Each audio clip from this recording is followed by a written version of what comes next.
Let's finish up with the scene by switching to the render settings and switching this from Eevee to cycles.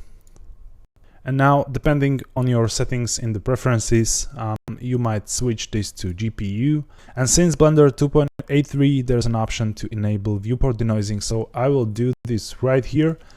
But this is for the RTX cards, but if you're running Blender version 2.9, you might have an option for viewport denoising there. At the time when I started recording, the most stable version was and is still 2.83 LTS. So some of the features might be different for you when you work on this in the future. But all in all, this should work fine. So with the viewport denoising active, we can now create the boundary for the camera view. So Ctrl B and drag a selection around this so that if we now enable preview by holding Z and going for the render preview, we are not rendering anything around. And this is our first preview of this artwork in cycles. I really like it right away. You can see how nicely the light turned out. These branches are nicely visible. They have nice rim light around those. The model is separated from the background. It has that blue greenish darker tone there with a little bit of a stronger light in the front here. So all in all, I think this is a great result. I won't be changing anything here. Of course, you can play around. There's just one thing I would like to add, that's to go to the color management. So let's find some contrast look that would look nice, and we can start with medium high contrast. And I think that looks fine for this. We don't need much more contrast here. And while we are in the render settings, we can go to the performance settings. And if you're rendering on GPU, I recommend to setting the tile size to something higher. You will save some seconds on your render times. And yeah, so that's it for the render settings. But before we render this, let's set up the denoising, because right now we just enabled the viewport denoising that serves as our real-time ray tracing preview, but we need to set up some denoising for the render mode as well.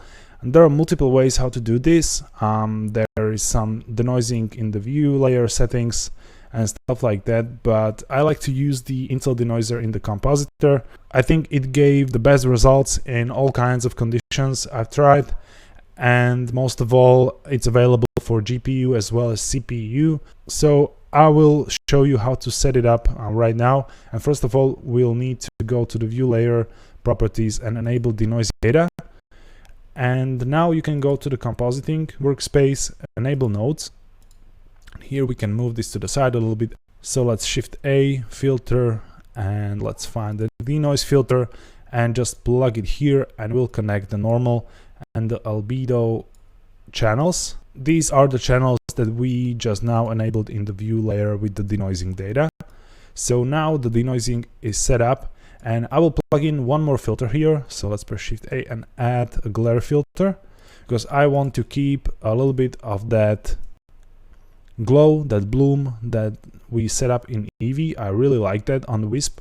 So let's go back to the compositing and we'll set up the glare. So we can change this from streaks to fog glow with the high quality, and set threshold to something higher, like 5.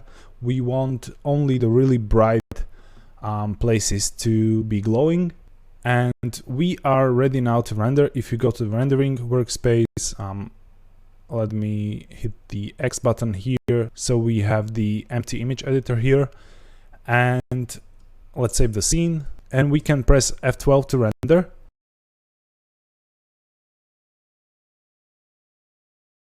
Okay, so you could see how the render went and then how the compositor kicked in.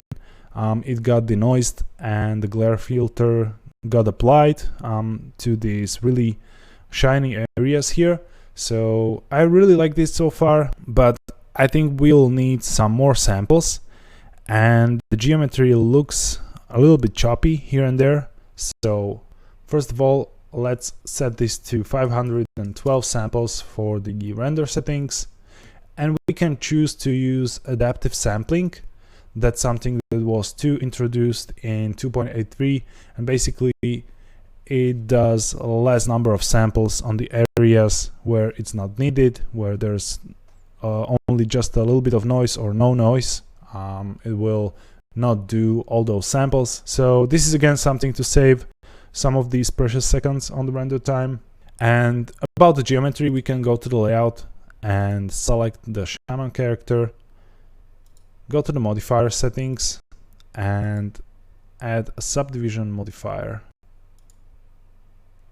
Okay, and let's set this to 1 because we already subdivided the character before. We just want to refine this a little bit, and we can disable this for the viewport. So this will happen only in the render. So let's go back to the rendering, and based on your settings that I've described in the introductory chapter, you might render this in a new window or in the image editor. So let's hit that F12 to render.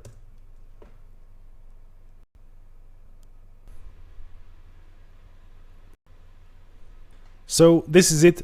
Congratulations on your first character. If this is your first character, congratulations for finishing to getting all over here. I know this was a handful at times, a little bit, but you know, we are getting into a little bit more complex areas in these episodes. So again, congratulations, good job for getting here. I really hope you like your result, that you like your render. I would be happy to check it out. So whether you hit me on Instagram or Facebook or whatever social media channel you can find me on, or send me an email, I would like to see your creations. If you post on your social media, please tag me, mention me in the description or something so I can see your creations and check it out for myself. So again, congratulations on your character artwork, and I hope to see you in the next episode.